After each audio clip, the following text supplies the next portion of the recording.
திருவேற்காடு, அயப்பாக்கம் உள்ளிட்ட பகுதியில் நீர்வழிப்பாதை மற்றும் மழை பாதிப்புகளை ஆய்வு செய்து திருவள்ளூர் ஆட்சியர். மழை பாதிப்பு உள்ள பகுதிகளில் பைப்புகள் அமைத்து தீர்வு காண உள்ளதாக ஆட்சியர் தகவல் அளித்தார். திருவள்ளூர் மாவட்டம் திருவேற்காடு நகராட்சிக்குட்பட்ட நூம்பல், கூவம் நதி உள்ளிட்ட பகுதிகளில் மற்றும் அயப்பாக்கம் ஊராட்சி சுமங்கலி நகர் பகுதியில் மழை பாதிப்புகளை திருவள்ளூர் ஆட்சியர் பிரதாப் இன்று நேரில் ஆய்வு செய்தார். தண்ணீர் தேங்கிய பகுதிகளில் எடுக்கப்பட்ட நடவடிக்கைகள் குறித்து அதிகாரிகளிடம் அவர் கேட்டறிந்தார்.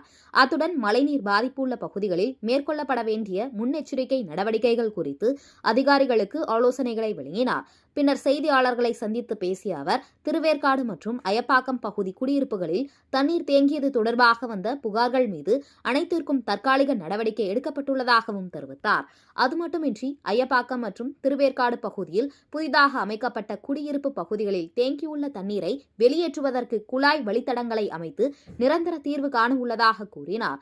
மேலும் மழை பாதிப்புகளால் குறைந்த அளவு பாதிக்கப்பட்ட மாவட்டம் என்ற பெயரை திருவள்ளூர் மாவட்டத்திற்கு பெற்றுத்தரும் வகையில் நடவடிக்கை எடுக்கப்பட்டுள்ளதாக குறிப்பிட்டார். அந்த ஆய்வில் திருவேற்காடு நகரமன்ற தலைவர் மூர்த்தி மற்றும் மாநகராட்சி ஆணையர், சுகாதாரத்துறை, பொறியாளர் துறை அதிகாரிகளும் உடன் இருந்தனர்.